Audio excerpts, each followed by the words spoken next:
Catalonia was the anarchist stronghold. Here the revolution was more profound, more extreme. By the end of July, anarchists who had seized weapons to defeat the rising dominated the city of Barcelona. It was a moment anarchist militants like Josep Costa had been waiting for. Però en aquells moments, quan se produeix el trencament, quan la societat rebenta, at that moment, when society burst wide open, there was such tremendous enthusiasm among the working class, and this was channeled through the unions, the parties, everywhere.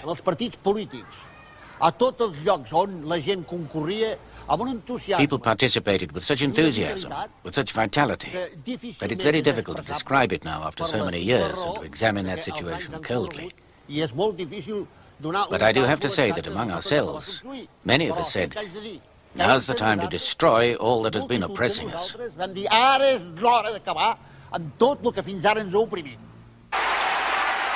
for them, the campaign was not just against the army rebels, but against capitalism itself.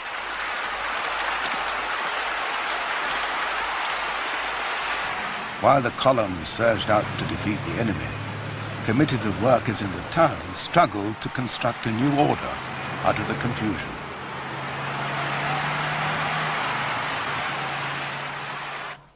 At that time, it seemed impossible to solve those initial difficulties, but looking back, people really showed a lot of common sense. Everything was improvised. You could call it a miracle. Despite the religious meaning of the word, it was a miracle achieved by the ordinary people. As the chaos subsided, this new revolutionary society began to function. Much of the Catalan economy was now being run by the workers themselves. In Barcelona, trams and cinemas, factories, department stores and even greyhound tracks were run by their own employees. The trade unions saw to food supplies. Union lorries drove out to the villages with goods to exchange for food.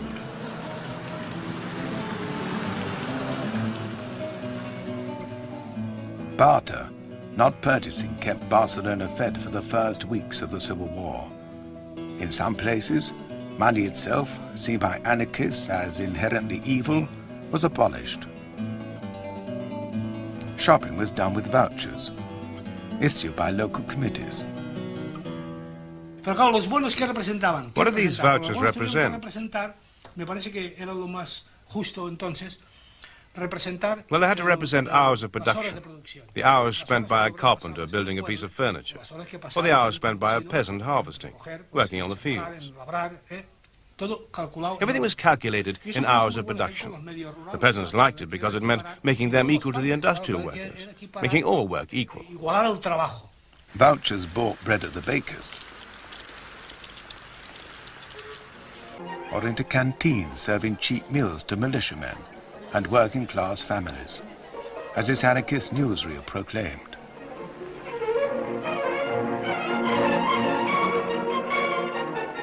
En sus grandes cocinas se prepara la comida para cuantos van al hotel a saciar su apetito.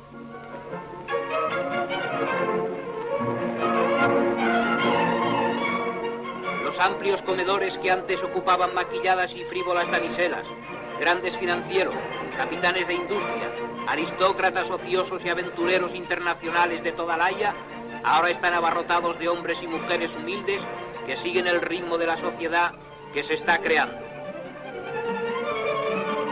Barcelona trabaja y come, esa es su fuerza y su virtud.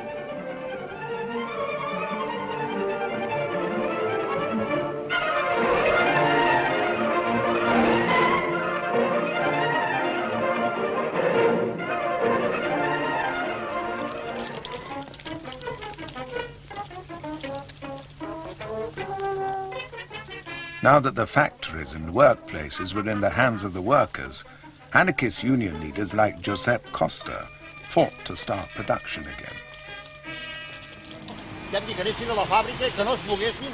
We told the workers to get back to the factory and wait for our instructions.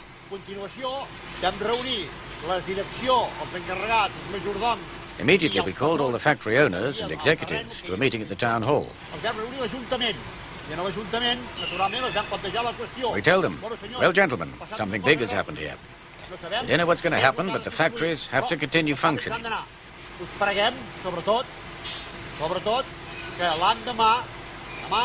We ask you to be at work again tomorrow at whatever hour you're supposed to start. 5 o'clock or 8 o'clock. Agreed? Agreed. But we have to warn you, labor relations will be very different from now on. The CNT, the Anarchist trade union, had been taken by surprise when the revolution began. It was anarchist militants who rallied the workers to take over their industries. Where the old bosses remained, they had to take orders from these workers' committees. Nearly 2,000 enterprises were collectivized in Catalonia, the greatest experiment in workers' self-management Western Europe has ever seen. The workers now set about improving their working conditions. Free medical care and adequate pensions were introduced. For men, things hadn't changed all that much. Our lives, however, had really changed. Women took men's places not only in factories, not only as a workforce, not only in the war industry. It was all women. At that time, to be a woman and to be young was the ultimate. The revolution brought women instant and radical changes. Abortion was soon made available on demand.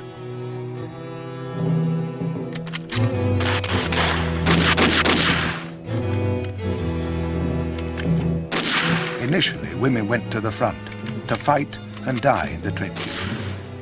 For Spanish feminists, prostitution was a relic of capitalist exploitation, to be abolished. They set up schools to re-educate prostitutes.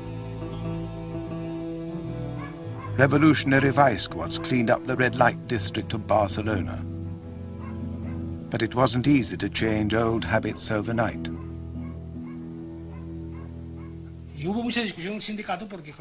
At the union there were arguments. We've heard that you shut the brothels. Where will people go now?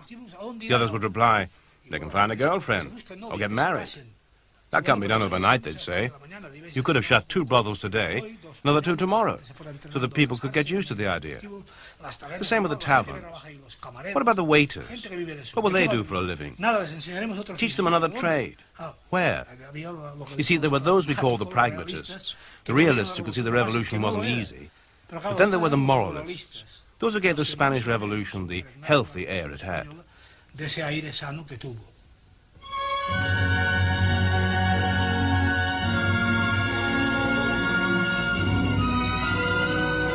Anarchists disapproved of marriage, believing that couples should unite or part freely, without any license from church or state.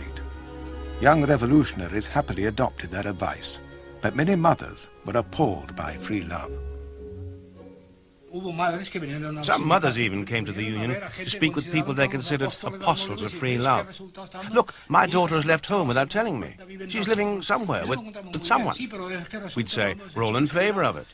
Yes, but that boy will leave, and we don't even know his name. Well, anyway, the union decided this had to be legalized somehow. So they invented what they called revolutionary weddings.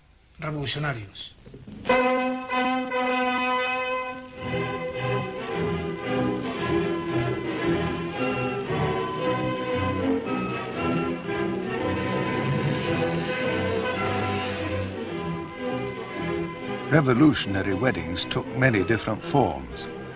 This is what happened in the Barcelona Woodworkers Union. We made 3 copies of the marriage certificate, the original and 2 more. The union kept the original, and 1 copy each was given to the man and the woman, who were told, if at any time you have any problems and wish to separate, come here with both pieces of paper. We'll take our copy and set fire to the 3 of them, and you'll be free again. That was the official wedding ceremony. But as with many other things, it became necessary to force the situation a bit, because there wasn't enough time for persuasion and proper education. So the president of the union, a very amusing man from Seville, would take the man aside after the ceremony and tell him, look, What we said about burning the documents isn't quite as easy as you think. It's something that has to be thought about carefully and properly weighed up. So don't come here pestering me, because if you do, I'll give you such a kick in the balls, you'll remember it for the rest of your days, right? So off you go, be happy, long live the revolution.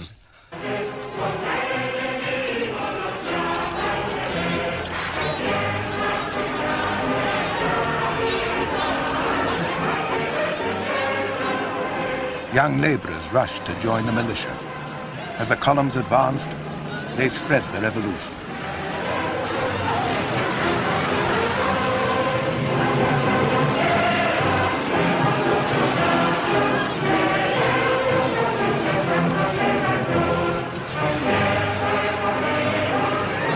The ancient dream of a collective society without profit or property was made reality in the villages of Aragon. In many places, money itself was abolished. All forms of production were owned by the community. Mas de los Matas was one of the many Aragonese villages collectivized in the summer of 1936. For the villagers, the experience has now become a well-remembered legend.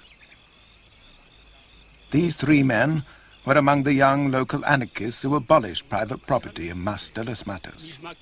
Benigno Castañer was a carpenter.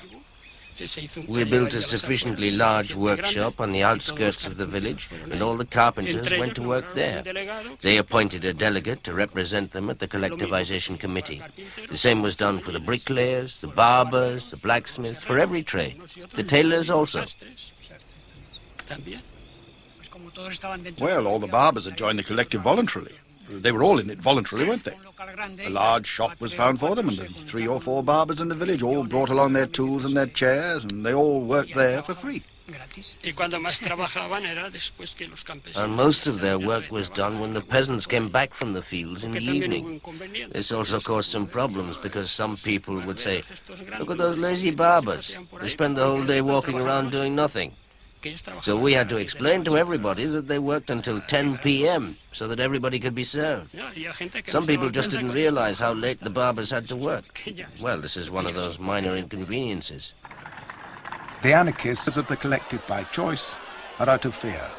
The old world of cash and property, rich and poor, now disappeared. Money was abolished, and we created what we called the family card, with all the members of the family, and everything that wasn't produced here was allotted according to the numbers in each family.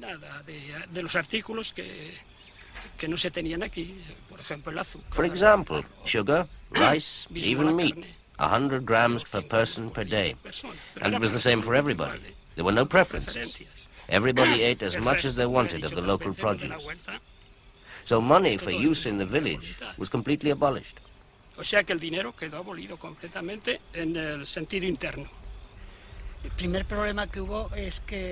first problem was that because everything was free, coffee, tobacco, this was a problem. Everything was free, so everybody wanted to drink coffee, everybody wanted to smoke, and so on. So this is something that had to be corrected, and that's when we started rationing cigarettes. No, tobacco was rationed, but we never denied anybody his cigarettes. This was a contradiction for us because we were against all vices, and yet we were well aware that by handing out free cigarettes we encouraged people to smoke, but we couldn't deny them to anybody. For the anarchist peasants in Mas de los Matas and in other villages, collectivization brought instant benefits. The profit motive had disappeared. Everyone now worked only for the community.